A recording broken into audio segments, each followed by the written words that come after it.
Okay जी, बस बात है नहीं।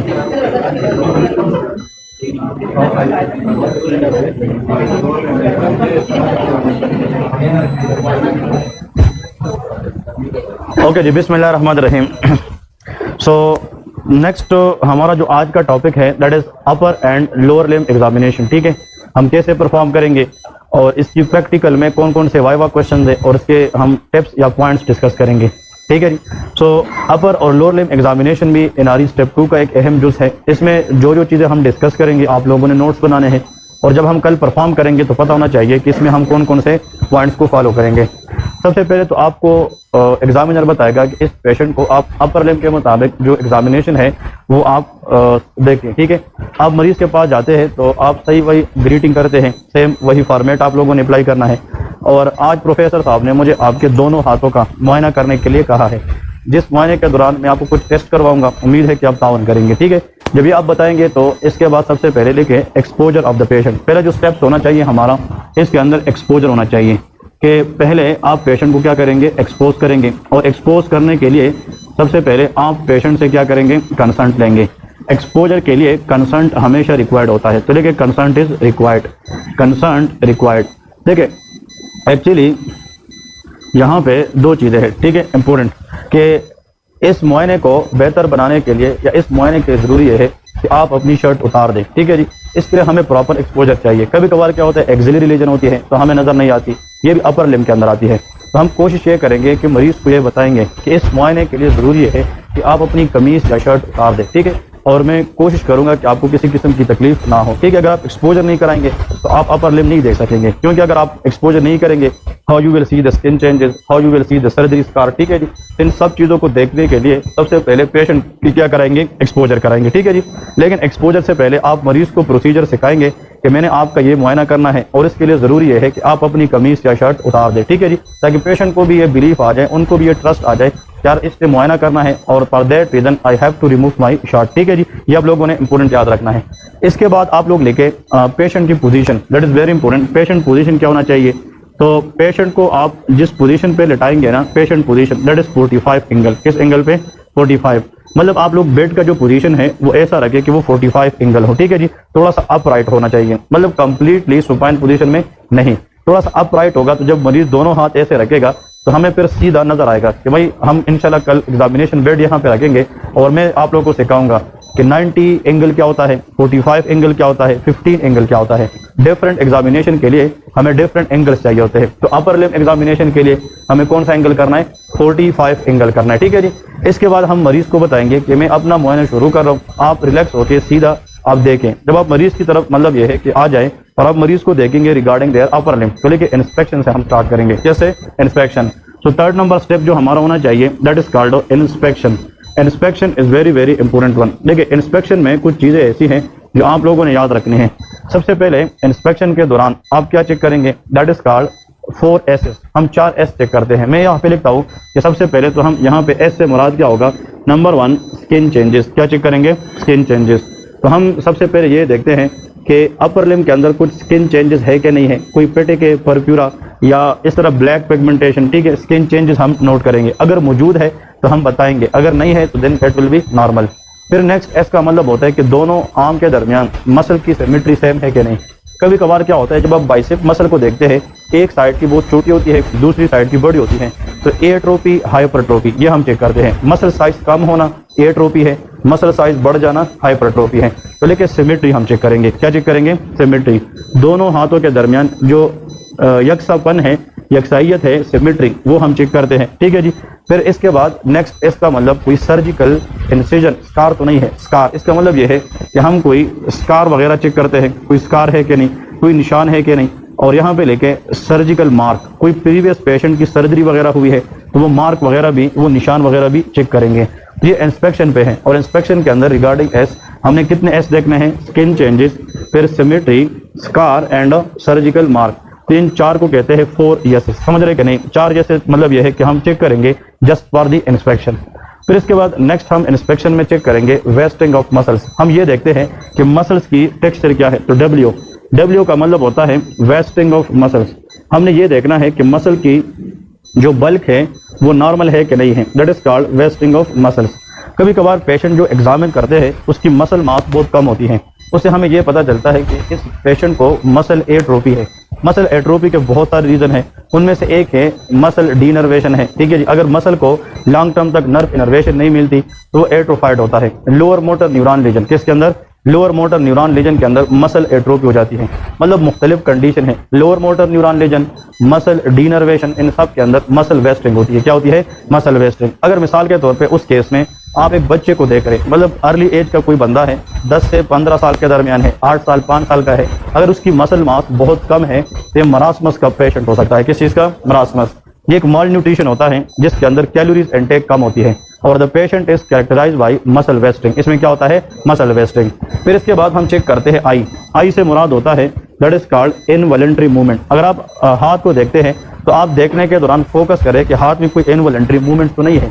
मतलब पेशेंट को तो आप कहते हैं रिलैक्स हो जाए और अपने हाथ ऐसे जनाब सीधा रख के रिलैक्स होना है। अगर आप वो हाथ रखता है और इसके अंदर फ्लिकरिंग है, इसका मतलब यह है कि इनवॉलंटरी मूवमेंट है। क्या है? Involuntary movement. आप पेशेंट को अभी तक कमांड भी नहीं दे चुके बट उसकी हाथ में कहीं ना कहीं पे मूवमेंट है, तो आई से मुराद क्या होगा? इनवॉलंटरी मूवमेंट है, ठीक है जी।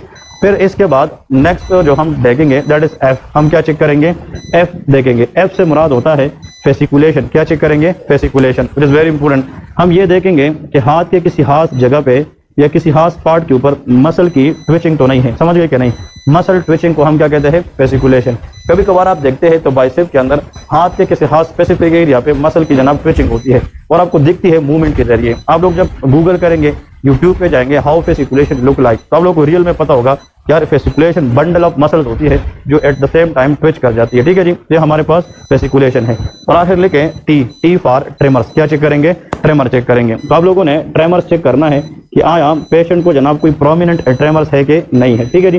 That is called tremors. तो ये सारे के सारे जो पॉइंट्स हैं ये हम अपर लिम्ब के अंदर किस पे देखते हैं? इंस्पेक्शन पे देखते हैं। पेशेंट 45 एंगल पे आपने लेटाए हैं, पेशेंट को आपने कहना है कि भाई उसके हाथ एक्सपोज है और पेशेंट सीधा इस तरह लेटा है and you see and inspect the hand.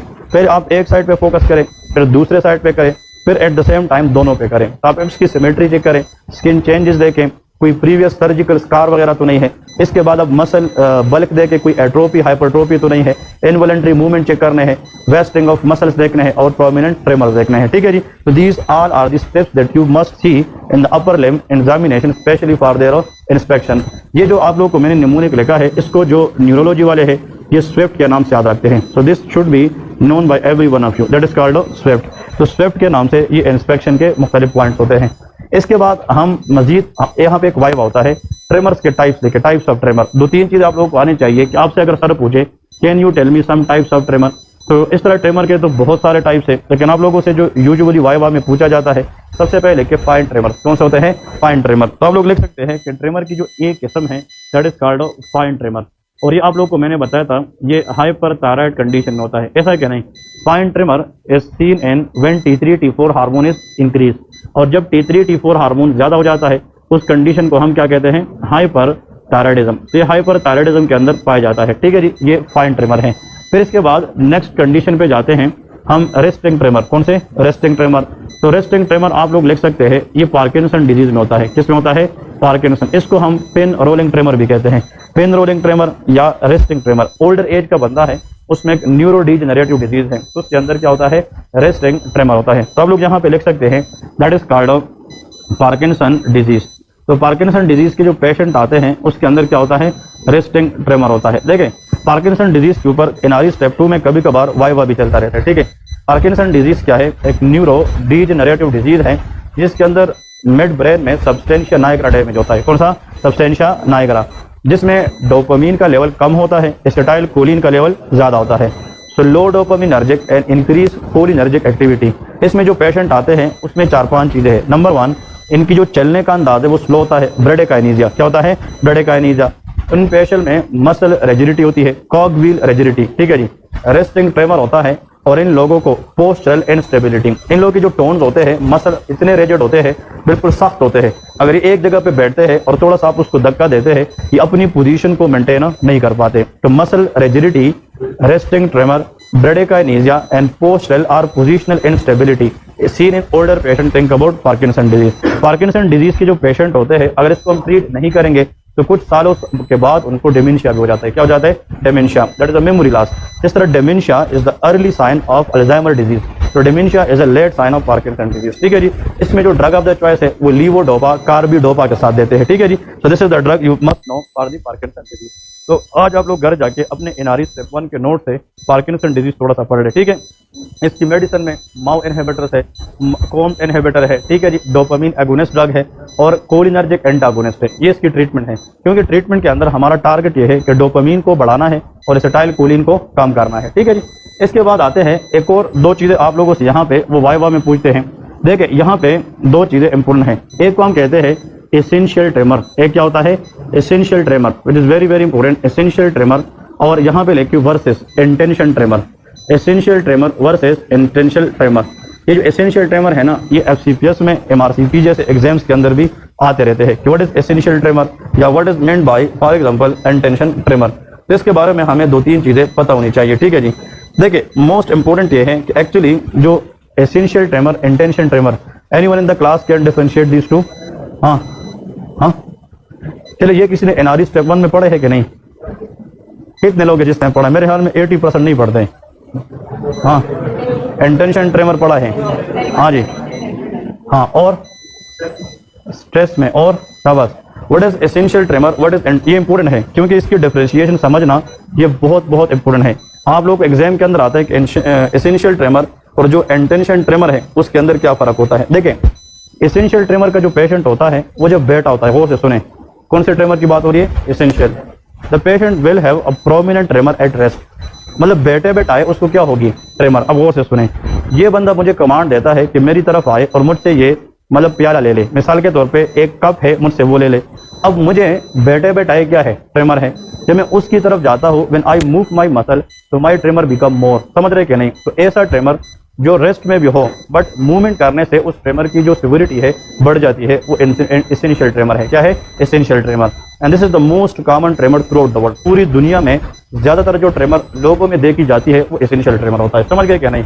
तो रेस्ट में होगा और काम करने से, मूव करने से क्या हो जाता है? इंक्रीज हो जाता है। फिर ऐसा ट्रेमर जो आप बैठे बैठाए पेशेंट के अंदर नहीं देख सकते, there is no prominent tremor, but आप उस पेशेंट को जब कोई चीज बताते हैं, काम बताते हैं कि आप इधर आए मुझसे प्याला ले ले, तो जब वो आता है तो दौरान मूवमेंट उसका ट्रेमर बिकम मोर प्रोमिनेंट, उसको इंटेंशन ट्रेमर कहते हैं। समझ गए क्या नहीं? तो इंटेंशन ट्रेमर रेस्ट में होगा कि मूवमेंट के दौरान? मूवमेंट के दौरान। तो मूवमेंट के दौरान हमें बैलेंस, कोऑर्डिनेशन चाहिए कि नहीं? और ये सारा सेरेबेलम का कमाल है, इसलिए इंटेंशन ट्रेमर सेरेबेलर रीजन के अंदर होता है। अब इसका मतलब ये है, ठीक है जी। इसलिए कहते हैं इंटेंशन ट्रेमर वो है जो रेस्ट में नहीं होते।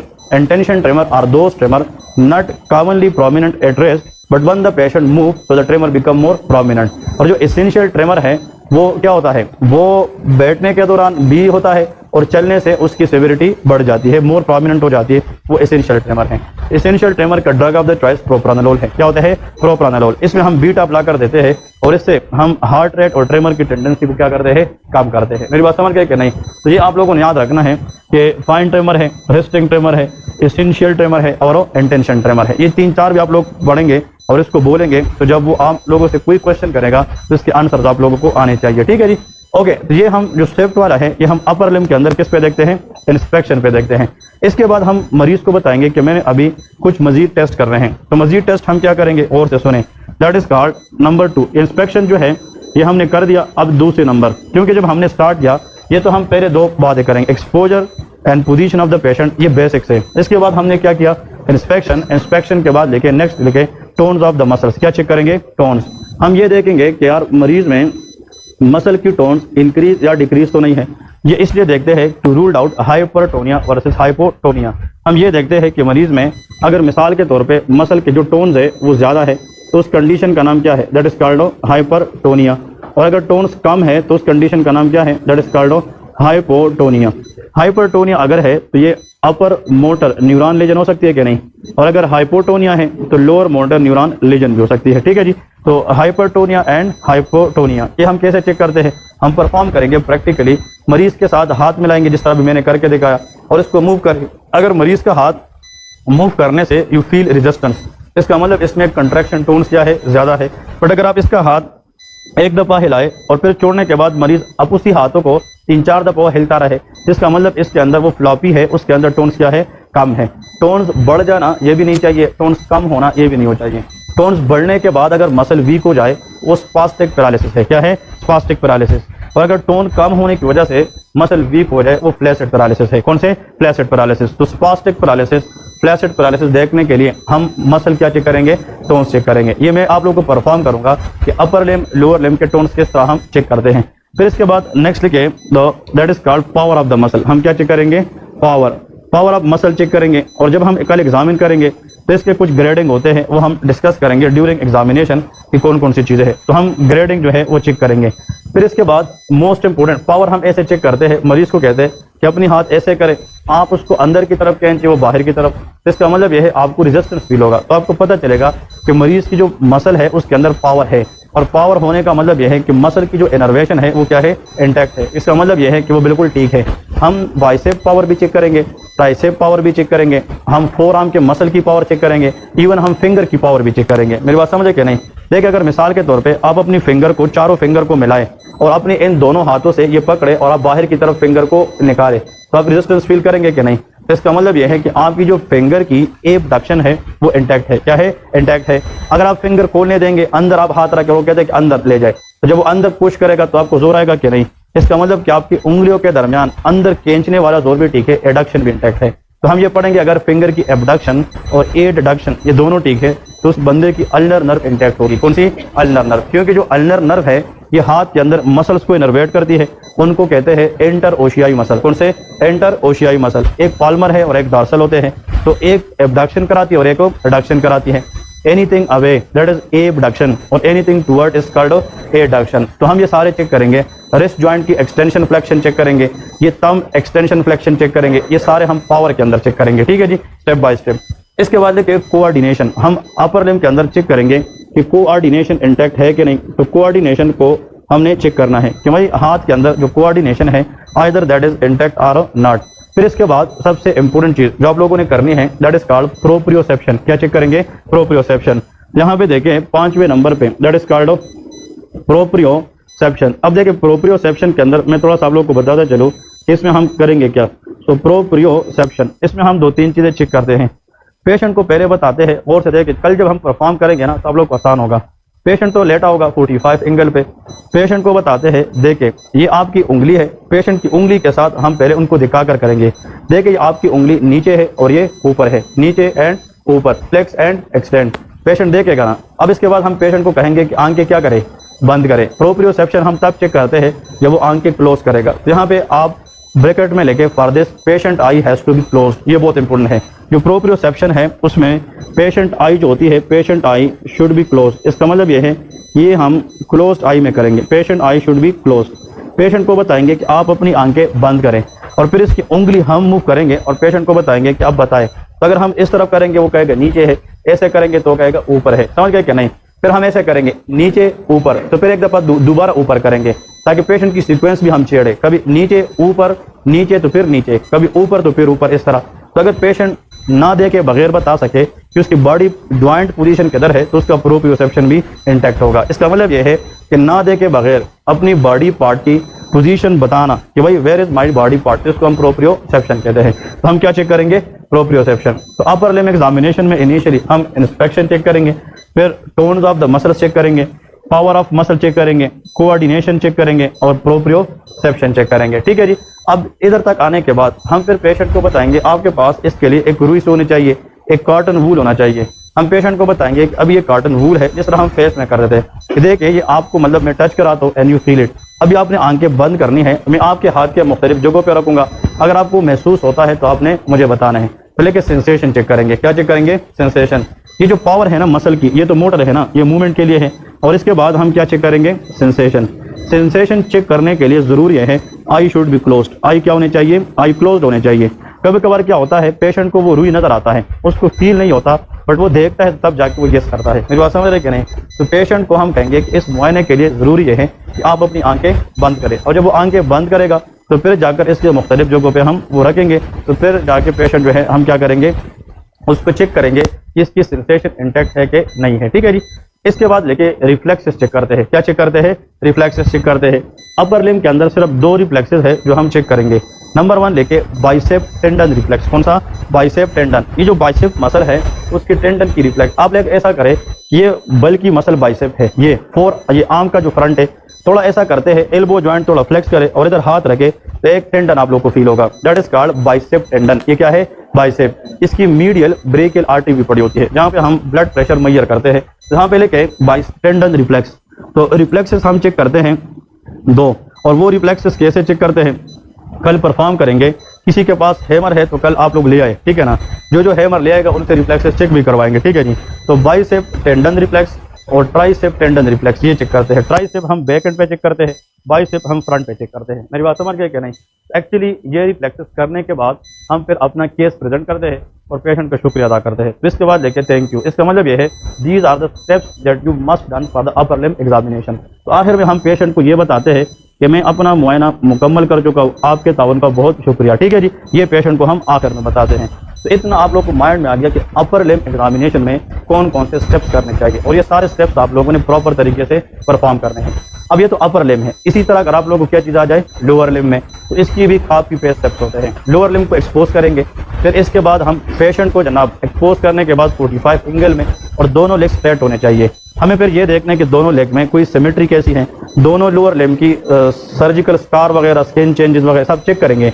मसल वेस्टिंग, स्पेशली जो थाई मसल्स हैं या लिम्ब मसल है, जो काफ मसल है, वो चेक करेंगे।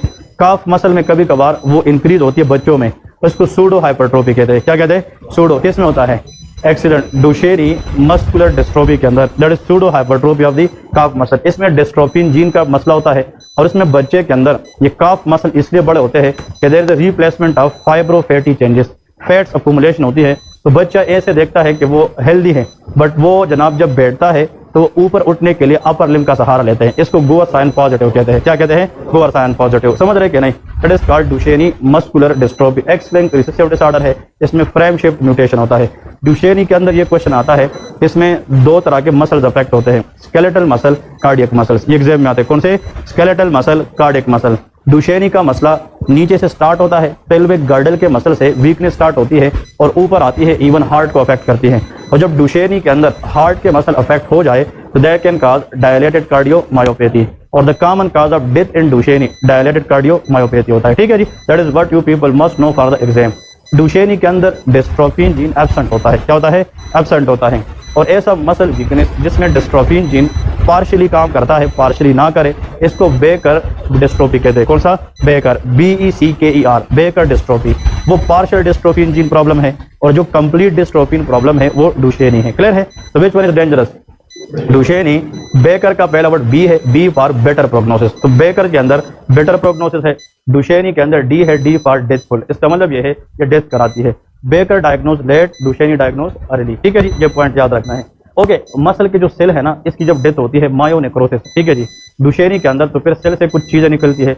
एक सीके है क्रिएटिनिन काइनेस, और एक एल्डोलेज है। क्या है? एल्डोलेज।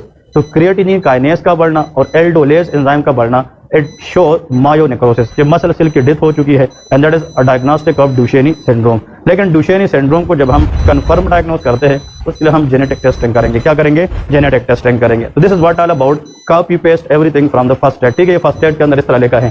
फिर इसके बाद एक कंडीशन होता है, मैं आप लोगों को जस्ट हिंट्स देता हूँ और आप लोग मुझे बताए, ये एग्जामिनर पूछता है। मिसाल के तौर पे मैं एक पेशेंट के साथ हाथ मिलाता हूँ, क्लियर है। अब मिसाल के तौर पे मैं इसके साथ लेफ्ट हैंड मिलाता हूँ, ठीक है, गौर से सुने।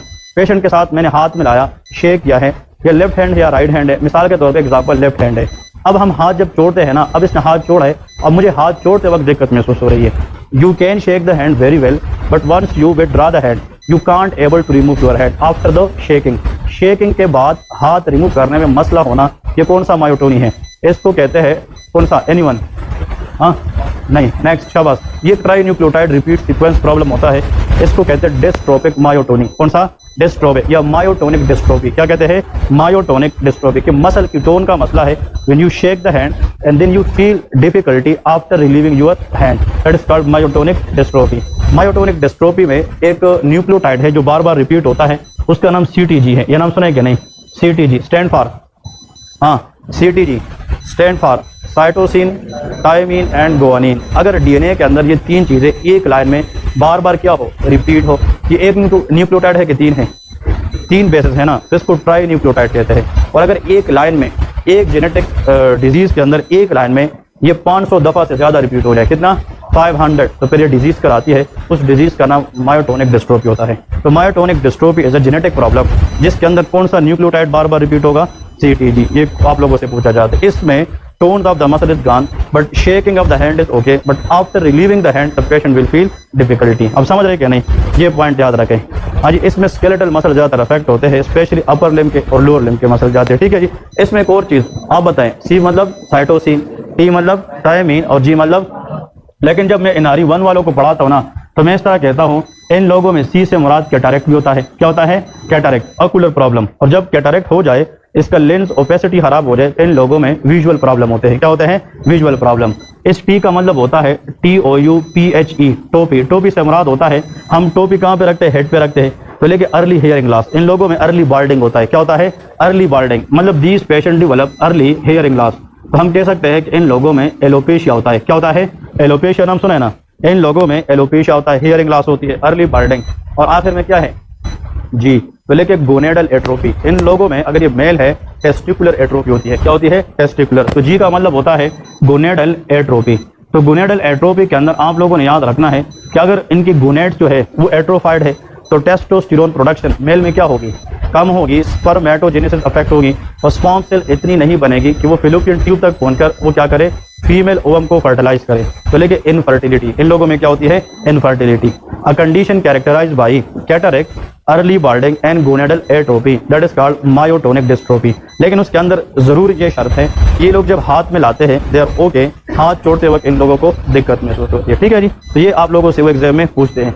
कभी कभार वो ये पूछते हैं कि ये डिजीज कौन सी होती है जिसमें ये वाला न्यूक्लियोटाइड बार बार क्या हो जाए? रिपीट। Fragile X syndrome. कौन सा? Fragile X syndrome. C का मतलब that is called cytosine guanine guanine. ठीक है जी। अब इस यहाँ पे देखें, ये जो C है इसका मतलब चिन प्रोट्रूजन है। क्या है? चिन प्रोट्रूजन। चिन प्रोट्रूजन का मतलब क्या है? शाबाश। इन लोगों का जो ये वाला एरिया है ना, ये बाहर की तरफ आया होता है। इसको हम मतलब ये है मैक्रोगनीतिया। क्या कहते हैं? मैक्रोगनीतिया, मतलब बड़ा चेन। ठीक है जी। एक माइक्रोगनीतिया है ना, वो पोटाओ सिंड्रोम होता है ट्राइसोमी के अंदर, ये मैक्रोगनीतिया है। और G का मतलब होता है जॉइंट। जॉइंट से मुराद स्मॉल या big? Very good, joint mean big. और G फॉर गोनेड। इन लोगों में मैक्रोगोनेडिज्म होता है। क्या होता है? मैक्रोगोनेडिज्म। और इन लोगों में ये पता है 6 साल और 7 साल 8 साल की उम्र में इन लोगों को बलूगत के सिम्टम और साइन आना शुरू हो जाते हैं। नॉर्मली तो 12-13 साल में प्यूबर्टी के सिम्टम आते हैं। इन लोगों में 6 और 7 साल की उम्र में प्यूबर्टी के सिम्टम आते हैं। इसको हम प्रिकॉशियस प्यूबर्टी कहते हैं। क्या कहते हैं? Precocious puberty. अगर सेकेंडरी सेक्सुअल कैरेक्टरिस्टिक किसी भी पेशेंट में 8 साल से पहले आ जाए तो उसको हम प्रिकॉशियस प्यूबर्टी कहते हैं। और अगर वो 16 साल तक भी ना आए तो उसको डिलेड प्यूबर्टी कहते हैं। समझ गए क्या नहीं? तो इसका मतलब condition characterized by chin protrusion and joint gonad, macrogonadism. Think about fragile X syndrome. ठीक है जी। Fragile X syndrome is the leading cause of intellectual disability. इसमें बच्चों को मेंटल रिटार्डेशन भी होती है। ठीक है। तो ये मायोटोनिक टोन्स के साथ ये याद रखना है और ये फ्रेजाइल एक्स सिंड्रोम भी याद रखना है। फिर इसके बाद आप लोगों के पास NRE स्टेप 1 के नोट्स पड़े होंगे अपर लिम्ब के। ठीक है जी। अब कुछ लोग मुझसे पढ़े हैं, कुछ लोग पता नहीं आप लोगों ने खुद प्रिपेयर किया है, कुछ लोगों ने अकेडमी से पढ़ा होगा। वो NRE स्टेप 1 के जो नोट्स है ना, मैं बताता हूँ क्या देखना है। अपर लिम्ब में अगर वाइवा होता है ना, वो आपसे ये पूछते हैं what are the different nerves in the upper limb. ठीक है जी। तो रेडियल नर्व क्या है, ये अपने पास अगर नोट करना है, ये घर जाके एक दफा आप लोगों ने अपने अपने नोट से, जिसने फर्स्ट एड से पढ़ा है वो फर्स्ट एड से पढ़े, क्योंकि आप लोगों ने पहले से पढ़ा है तो आप लोग की रिफ्लेक्सेस वहाँ पे है। जिसने मेरे नोट से पढ़ा है वो वहाँ से पढ़े, जिसने किसी और जगह से पढ़ा है, जिसने NRE 1 जहाँ से पास किया है ना, ये नोट्स वहाँ से पढ़ने हैं। तो नंबर 1 रेडियल नर्व क्या है, अल्नर नर्व क्या है, मीडियन नर्व क्या है, मस्कुलो क्यूटेनियस नर्व क्या है, एक्सिलरी नर्व क्या है, ये आप लोगों को आने चाहिए। ठीक है जी। ये 5 नर्व मैं फिर से बता रहा हूँ। अगर एक्सिलरी नर्व डैमेज हो जाए, पेशेंट जो है वो 90 डिग्री तक एब्डक्शन नहीं कर सकेगा। और इसमें डेल्टाइड मसल एट्रोफी होती है। क्या होती है? Deltoid muscle. अगर एक पेशेंट है उसकी रेडियल नर्व डैमेज हो जाए तो इस रेस्ट जॉइंट की एक्सटेंशन नहीं कर सकेगी, तो उसको रेस्ट ड्रॉप होता है। तो wrist drop as a result of radial nerve damage. ये तो पता है कि नहीं? रेडियल नर्व में एक वाइव आता है, इसके 2 ब्रांचेस हैं, superficial branch and deep branch. इसके जो डीप ब्रांच है ना, वो रेस्ट ड्रॉप कराता है। क्या कराता है? Wrist drop. तो deep branch of the radial nerve अगर वो डैमेज हो जाए, पेशेंट डेवलप रेस्ट ड्रॉप। ठीक है जी। फिर इसके बाद अल्नर नर्व है। अल्नर नर्व डैमेज से क्ला हैंड होता है। क्या होता है? क्ला हैंड डिफॉर्मिटी होती है। मीडियन नर्व डैमेज से हमारे पास एप हैंड डिफॉर्मिटी होती है। कौन सी? Ape hand. इसके पिक्चर भी होते हैं, किसी ने अगर गूगल किए डिफॉर्मिटीज ऑफ द अपर लंब नर्व डैमेज, वो फिर एक बंदा शेयर भी कर सकता है ग्रुप पे। ठीक है जी। देखिए एक्सिलरी नर्व डैमेज में पेशेंट 90 डिग्री तक हाथ एबडक्ट नहीं कर सकेगा और डेल्टाइड मसल एट्रोफी होती है। कौन सी? डेल्टाइड। और आपसे अगर सर पूछे कि एक्सिलरी नर्व कहां पे डैमेज हो सकती है, number 1 neck of the humerus fracture. किसमें? नेक ऑफ द ह्यूमरस और शोल्डर जॉइंट डिसलोकेशन। किसके अंदर? Shoulder joint dislocation. नंबर 2 अगर shaft of the humerus fracture हो जाए तो उसमें रेडियल नर्व डैमेज होती है। कौन सी? Radial nerve. तो इस पेशेंट को रिस्ट ड्रॉप होता है। क्या होता है? Wrist drop. फिर इसके बाद हमने पढ़ा ulnar nerve. Ulnar nerve damage ये क्ला हैंड डिफॉर्मिटी, ये मीडियल एपिकोंडाइल पे डैमेज होती है। कहां पे? Medial epicondyle. और ब्रेकियल प्लेक्सस में सुना होगा, medial card of the brachial plexus, उसमें डैमेज होती है।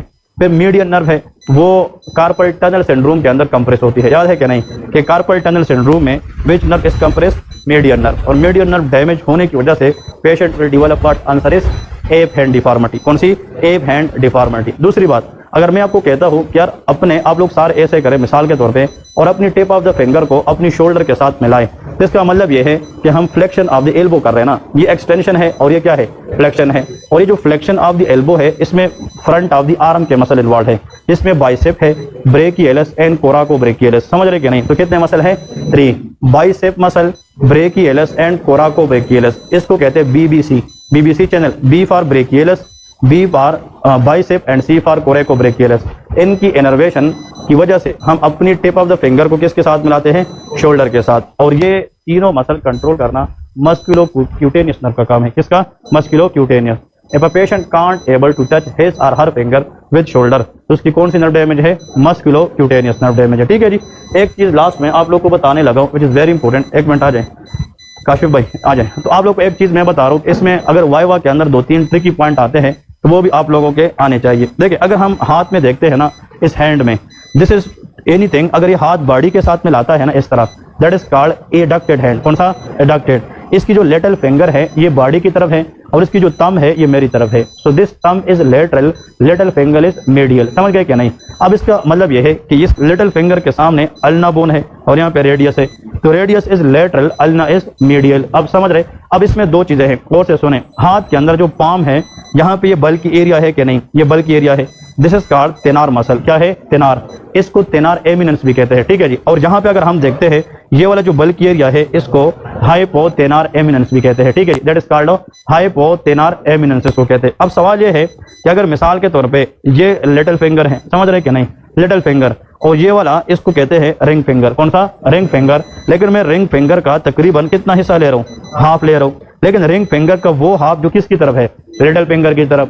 तो ये मीडियल हाफ है कि लेटरल हाफ? Medial half. तो little finger whole medial half of the ring finger along with hypothenar, इन सब की इनर्वेशन अल्नर नर्व के पास है। किसके पास है? Ulnar nerve.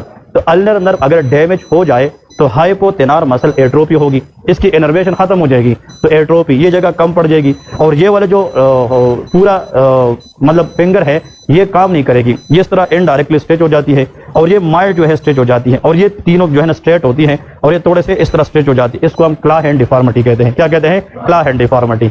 इसका मतलब यह है कि whole little finger, half of the ring finger, इसकी इनर्वेशन खत्म होना, ये अल्नर नर्व डैमेज होता है। क्या होता है? Ulnar nerve. फिर अगर हम कौन से मसल की बात करते हैं? तेनार विद पूरा का पूरा थंब, पूरा का पूरा index finger, middle finger and lateral half of the ring finger. तो ये फिंगर पूरी है कि नहीं? ये भी पूरी है और ये भी पूरी है। तो कितने फिंगर पूरे हैं? 3। और इसका हाफ। तो हम कहते हैं कि अगर हम यहाँ पे बात करते हैं 3.5 फिंगर, कौन से?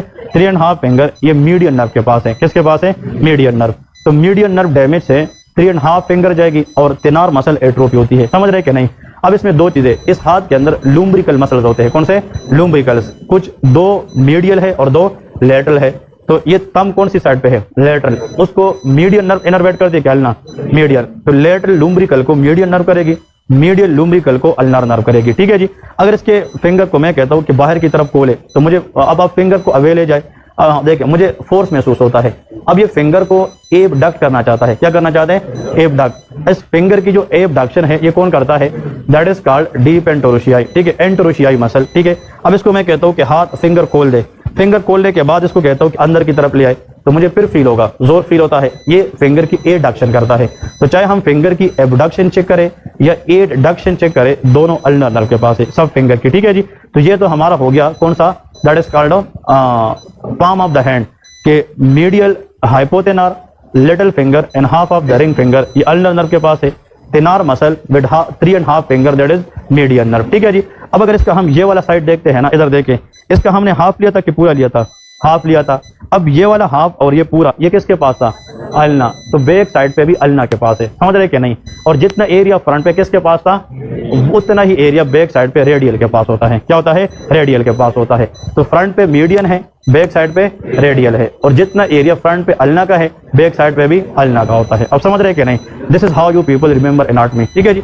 अब इतना टाइम नहीं है कि इस पर हम डिटेल जाए, बट ये तरीका है कि आप लोगों ने एनाटमी सीखने के बाद अपनी बॉडी पे अप्लाई करनी है। यहाँ पे मैंने क्या सीखा, मैं अपने हाथ पे अप्लाई करूँ, ये क्या है, ठीक है जी। तो आप लोगों ने ये जस्ट कुछ चीजें ट्रिक्स पे याद रखनी है, ये हम कल परफॉर्म करेंगे। तो इसमें कुछ और चीजें भी बताऊंगा, बट ये वाइवा के लिए है। तो अपर लिम्ब एग्जामिनेशन, और जैसे अपर लिम्ब के स्टेप्स है उसी तरह लोअर लिम्ब के, उसमें भी हम इंस्पेक्शन करेंगे, टोन्स चेक करेंगे, कोऑर्डिनेशन चेक करेंगे, पावर चेक करेंगे। उसमें पटेला रिफ्लेक्स चेक करते हैं। कौन सा?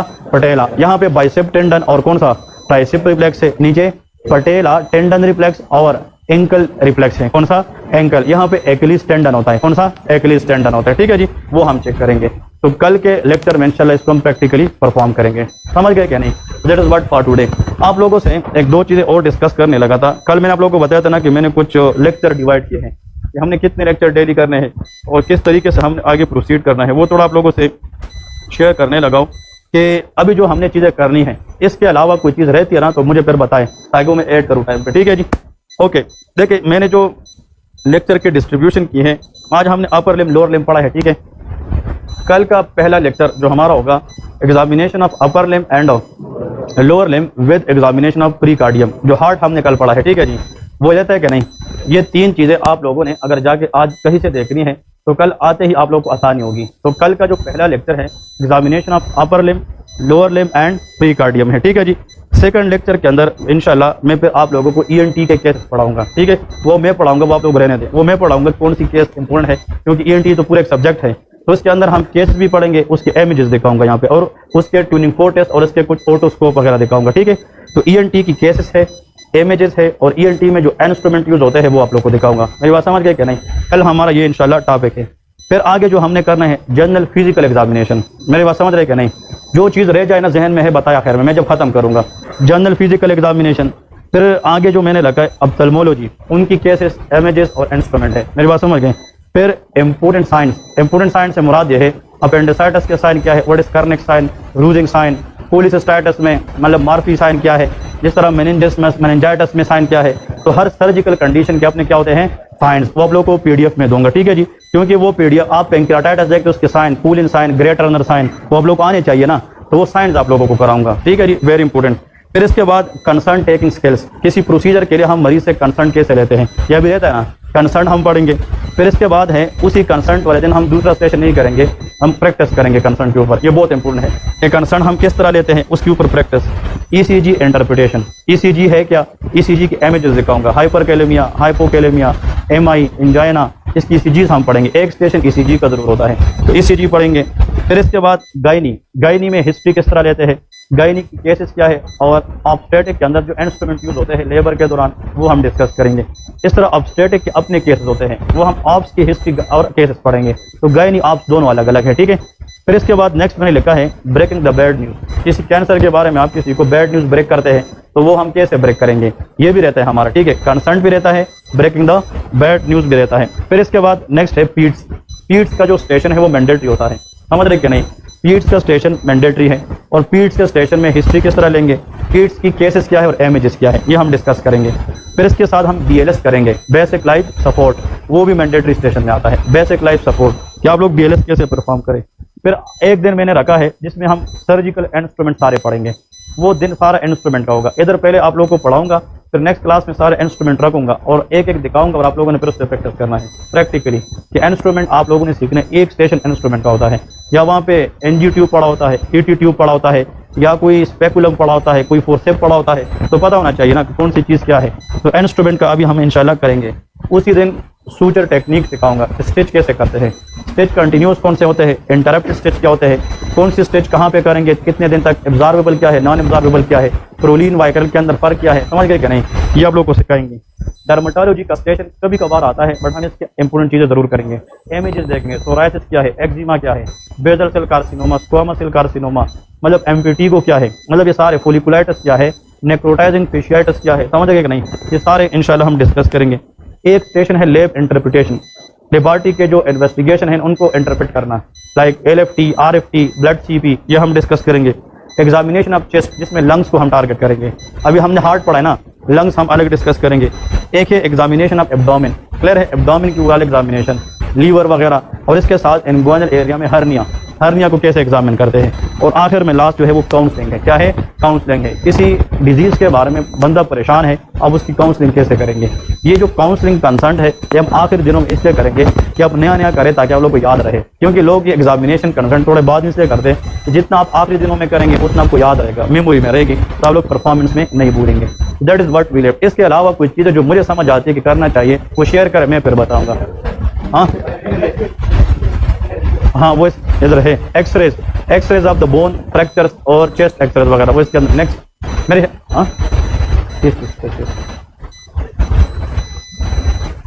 देख यार, लोगों से बोल के ना इधर ना करे, किसी ने जो बंदा कहता है किया वो खुद शायद फेल भी होता है। ये आप लोग को डरा किसने कहा था, वो चीजें तोड़ दे, ठीक है।